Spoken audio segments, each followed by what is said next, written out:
बिस्मिल्लाहिर्रहमानिर्रहीम। देखिए जी, आज हम हेडर और फुटर को देखते हैं।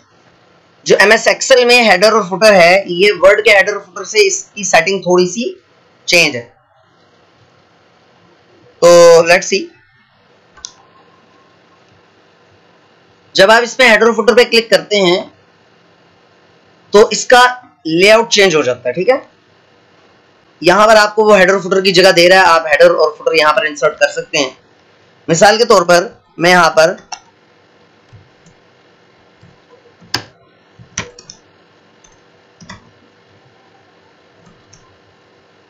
असफा ऑनलाइन लिख देता हूं। ठीक है, और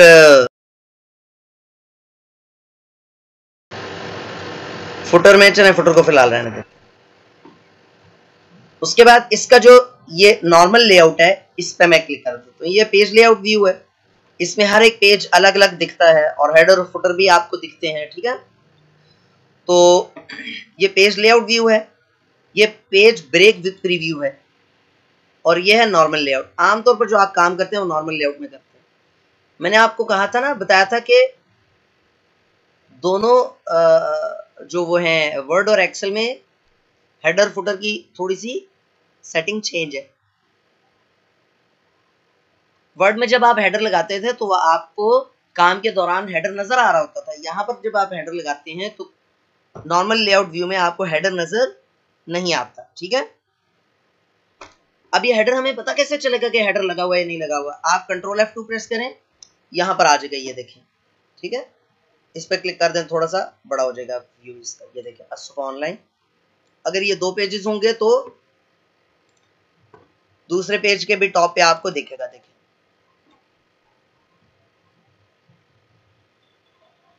ठीक हो गया, ये हेडर। और इसी तरह से फुटर भी लगाया जा सकता है।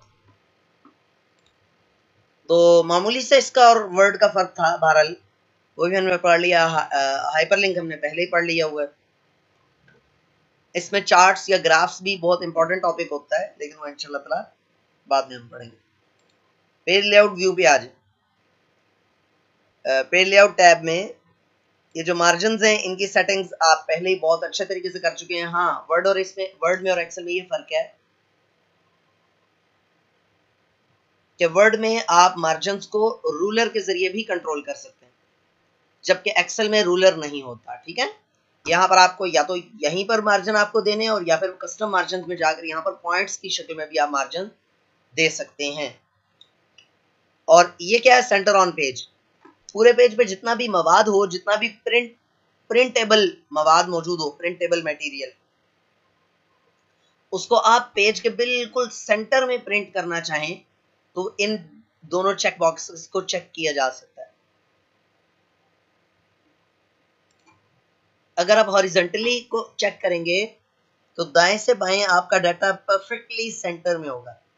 अभी देख भी लेते हैं। ये देखिए, अनचेक किया मैंने, कैंसिल किया, कंट्रोल F2 प्रेस किया। अच्छा, चूंकि इस वक्त चले अभी भी आपको दिख रहा होगा, मतलब चूंकि डाटा का साइज थोड़ा सा ज्यादा है ना, तो इतना क्लियर डिफरेंस नहीं है, लेकिन स्टिल आपको नजर आ रहा होगा लेफ्ट साइड और राइट साइड पे। राइट साइड पे स्पेस ज्यादा है, लेफ्ट साइड पे कम है। ठीक है, एक काम करते हैं, मार्जिन भी हम इनके यूनिफॉर्म मार्जिन कर देते हैं। देखते हैं, पहले से यूनिफॉर्म है, लेफ्ट पे भी 0.7, राइट पे भी 0.7, टॉप पे 0.75 है। टॉप पे भी 1 इंच कर देते हैं और बॉटम पे भी 1 कर देते हैं। अच्छा जी, उसके बाद ठीक हो गया। चलिए, अब देखें। अब आप देखें, लेफ्ट से और राइट से बराबर नहीं है स्पेस, है ना? आप यहां से भी पेज सेटअप पे जा सकते हैं। पेज सेटअप पे जाएं, मार्जिन पे जाएं, इसको हॉरिजॉन्टली और वर्टिकली दोनों तरह से सेंटर में कर दें। ये देखिए, अब आपको ये दिख रहा होगा कि दोनों तरह से पेज के बिल्कुल सेंटर में है ये मटेरियल। ये वाला भी मटेरियल, जितना भी मैटर है लिखा हुआ टेक्स्ट, ये पेज के बिल्कुल सेंटर में है। लेफ्ट राइट से भी सेंटर में है और टॉप टू बॉटम यानी वर्टिकली भी सेंटर में है। ठीक हो गया। Print area. प्रिंट एरिया क्या चीज है जी? प्रिंट एरिया, देखें मिसाल के तौर पे आप सिर्फ और सिर्फ पहले 15 स्टूडेंट्स का ही डाटा प्रिंट करना चाहते हैं, तो क्लिक किया और सेट प्रिंट एरिया पर क्लिक कर दिया। अब क्या होगा, कंट्रोल F2 प्रेस किया, ये देखिए सिर्फ पहले 15 स्टूडेंट्स का ही रिकॉर्ड डिस्प्ले हो रहा है। और इतना नीचे करके क्यों आ रहा है, क्योंकि पेज सेटअप पे हमने जाकर मार्जिन्स में जाकर इसको वर्टिकली भी सेंटर में कहा हुआ है कि वर्टिकली भी सेंटर में कर दो। वर्टिकली को अनचेक करके ओके कर दिया, तो अब ये टॉप पे आ गई। देखें सिर्फ और सिर्फ पहले 15 स्टूडेंट्स का डाटा प्रिंट करेगा। मैंने आपको बताया था कि आप पेज सेटअप में जाएं, शीट पे जाएं, तो यहां से आप सेट कर सकते हैं कि किस रो को रिपीट करे, लाजमी करे, हर पेज पे लाजमी करे। तो यहां पर आपने पहली 2 रोज सेलेक्ट की हुई थी, तो लिहाजा इसने पहली 2 रोज वहां पर रिपीट की हैं। आप इसको सिर्फ पहली रो कर दें,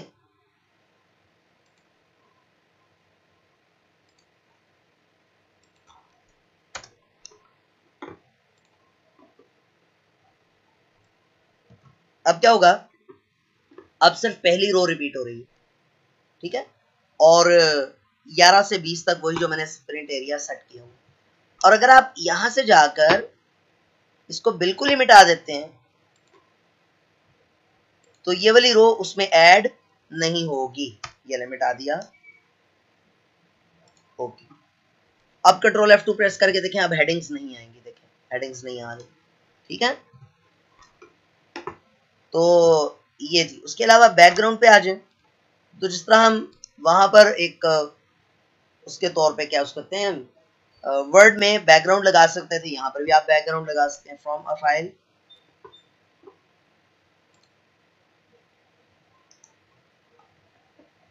ये ले जी, ये शीट का बैकग्राउंड लग गया, ये आप देख सकते हैं, ठीक।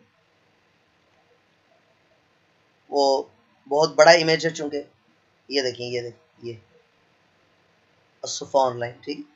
तो ये बैकग्राउंड की कोई इतनी खास जरूरत हमें कोई नहीं पड़ती होती, ना इसका कोई खास फायदा है। बहरहाल यहाँ से अगर बैकग्राउंड लगा हो तो यहाँ से आप रिमूव करते हैं, डिलीट बैकग्राउंड करें तो बैकग्राउंड रिमूव हो जाएगा। अच्छा जी, उसके बाद आप आ जाएं, यहाँ पर ये देख रहे, ये देखें, ये कह रहा है जो ग्रिड लाइंस हैं, ये इनको ग्रिड लाइंस कहते हैं। जो बॉक्सेस आपको नजर आ रहे हैं, इनमें जो लाइनें लगी हुई, ये ग्रिड लाइन व्यू करे या ना करे, व्यू को अनचेक कर देंगे, ग्रिड लाइन खत्म हो जाएगी, सादा सा पेज दिखेगा आपको। ये देखिए ग्रिड लाइन खत्म हो गई है ना, सादा पेज दिख रहा है। हाँ अलबत्ता जहां पर भी आप क्लिक करें वहां पर एक ये शो जरूर कर रहा है कि यहाँ पर एक सेल है।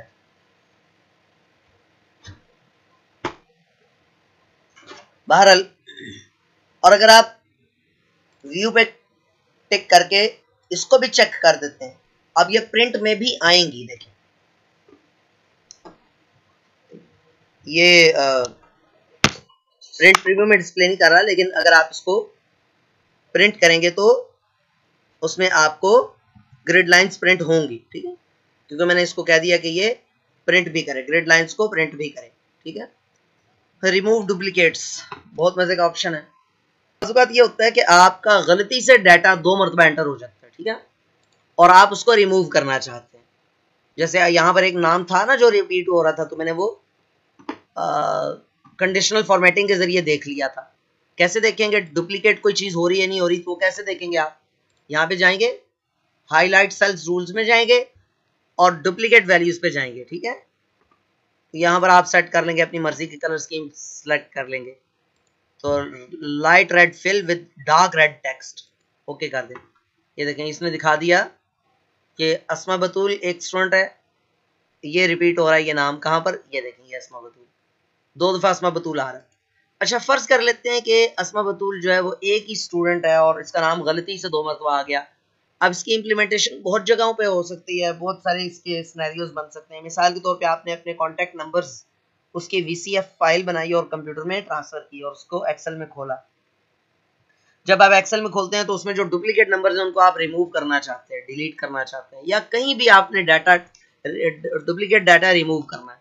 इस वक्त गौर से देख लें 50 स्टूडेंट्स हैं, 50 स्टूडेंट्स हैं। मैं डुप्लीकेट रिमूव करना चाहते हो, देखिएगा डाटा में जाएं, रिमूव डुप्लीकेट्स। अब वो कह रहा है कि भाई किसको किस लिहाज से आपने देखना है। मैं कहता हूँ सिर्फ और सिर्फ नेम के लिहाज से देखो और रिमूव कर दो। सिर्फ नेम के लिहाज से देखो कि नेम में कोई अगर डुप्लीकेट है तो रिमूव कर दो। Okay, 1 duplicate value found and removed, 49 unique values remain. ये देखें, अब ये देखो 50 जो है ना वो 50 वैल्यूज थी, 50 स्टूडेंट्स का डाटा था। अस्मा बतूल उसने एक उड़ा दी और एक रहने दी। एक्सेल जो है बताते खुद एक बहुत जबरदस्त किस्म का कैलकुलेटर, बहुत जबरदस्त, बहुत एफिशिएंट। एक तो छोटा सा इसका फीचर है कैलकुलेशन का, वो देख लें कि आप यहां पर डायरेक्ट भी कैलकुलेशन कर सकते हैं। कैसे? इक्वल टू का साइन डालें, मिसाल के तौर पर 2 + 2, ठीक है, 2 + 2 लिखें और एंटर प्रेस कर दें, ये उसका रिजल्ट डिस्प्ले कर देगा। ये देखिए 4 डिस्प्ले कर दिया उसने, ठीक है। मैंने कहा आपको बड़ा करके दिखा दें, यहाँ इक्वल टू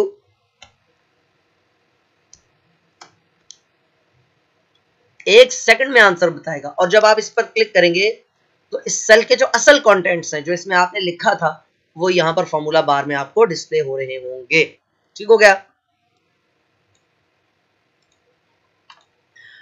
अच्छा, यानी कि हम यहां पर इक्वल टू 33 + 44 + 31 इस तरह कर सकते हैं। इसी तरह अगले में इक्वल टू का साइन, 52 + 51 + 29 एंटर। देखें, ठीक है, लेकिन इसमें बहुत सारे ड्रॉबैक्स हैं, बहुत सारे वो हैं नेगेटिव पॉइंट्स। सबसे पहला और सबसे बड़ा नेगेटिव पॉइंट, मनफी पहलू ये है कि आपको 1500 स्टूडेंट्स अगर आपने रिकॉर्ड उनका रखा है तो 1500 दफा कैलकुलेशन करना पड़ेगी, बात वहीं की वहीं आ जाएगी। ठीक हो गया? एक तो बात ये है।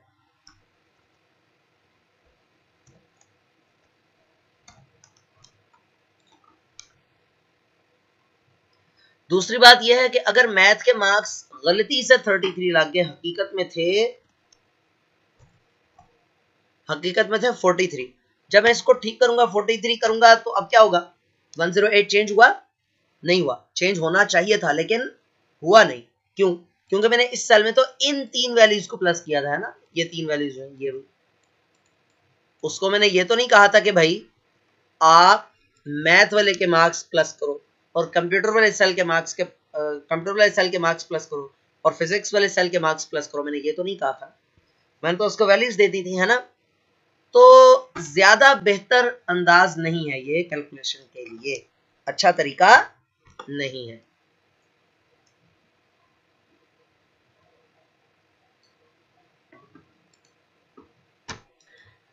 एक और तरीका है वो ये कि आप सेल नंबर्स लिख लें।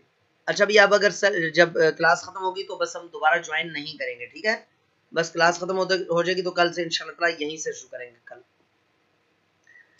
तो एक्सेल की जो फॉर्मूला की क्लास है ना, ये जो अगली 2-3 क्लास है बहुत ही ज्यादा इंपॉर्टेंट है। एक्सेल में और कुछ ना पूछा जाए, सिर्फ और सिर्फ फॉर्मूला का पूछ लिया जाए तो समझो बात खत्म होगी। और एक्सेल में अगर किसी ने एक्सेल के टेस्ट में अगर फॉर्मूलों का नहीं पूछा तो इसका मतलब है उसको खुद एक्सेल नहीं आता। एक्सेल में सिर्फ फॉर्मूले ही तो हैं जिनकी वजह से इतना ज्यादा फेमस है ये।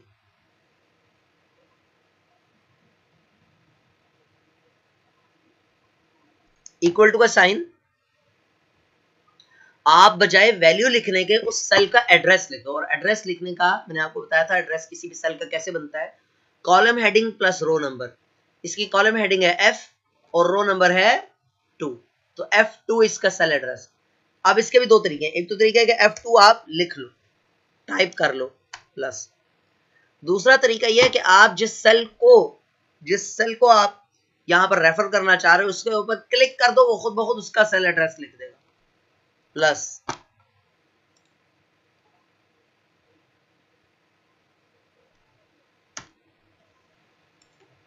देखिए, हम प्लस करने का एक तो तरीका हमने ये पढ़ा कि इक्वल टू का साइन डालें और तीनों वैल्यूज को प्लस करें, 52 + 51 + 29 तो 132 आ गया।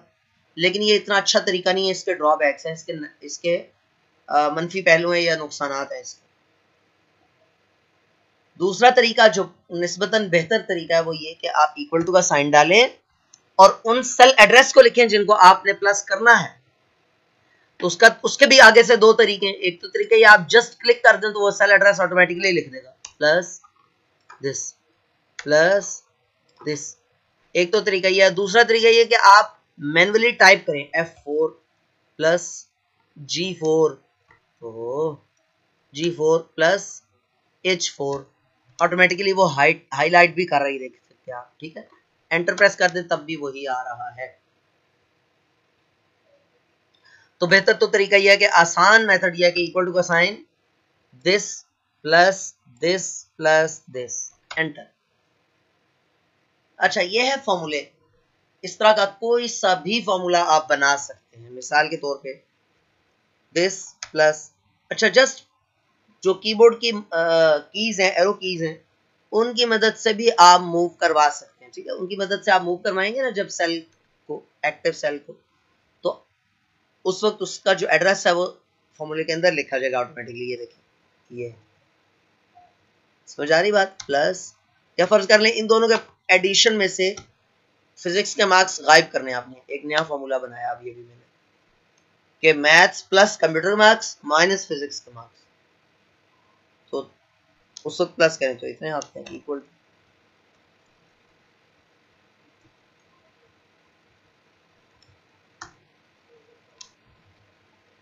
समझ आ गई ना। तो फॉर्मूला किसी भी तरह का आप अपनी रिक्वायरमेंट के मुताबिक बना सकते हैं।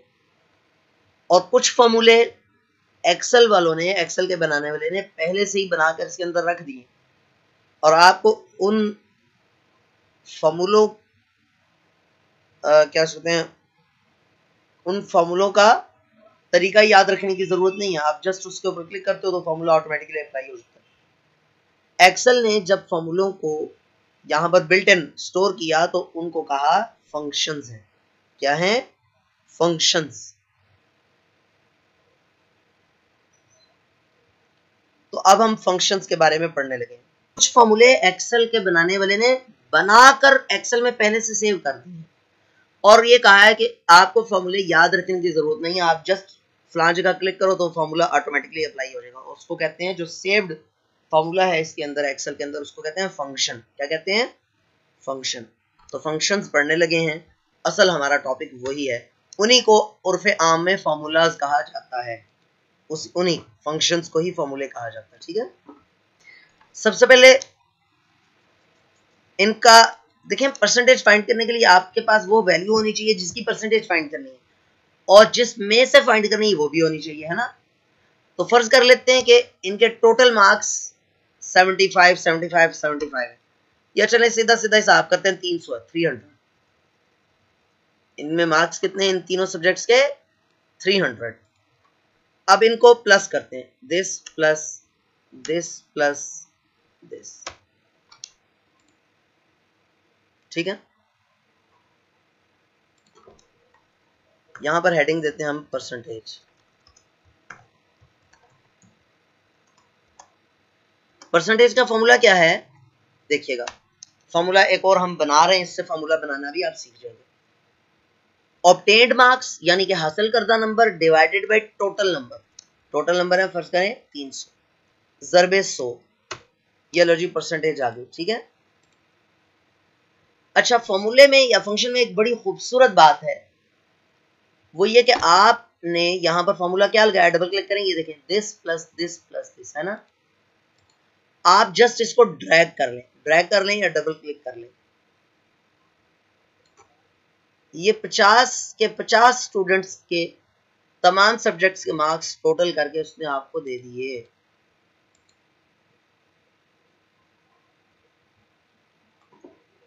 ये वाला फॉर्मूला भी हम डबल क्लिक करते हैं, ये देखें एंड तक कॉपी पेस्ट हो गया। और अब इसके जीरोस यानी कि डेसिमल प्लेसेस इकट्ठी करनी, देखें ना, इसमें 3 इसमें डेसिमल प्लेस है ही कोई नहीं। ठीक है, किसी में है ही कोई नहीं, किसी में जनाब चलती चली जा रही है। तो हम क्या करते हैं, इसकी डेसिमल प्लेस एक जैसी करते हैं। देखिए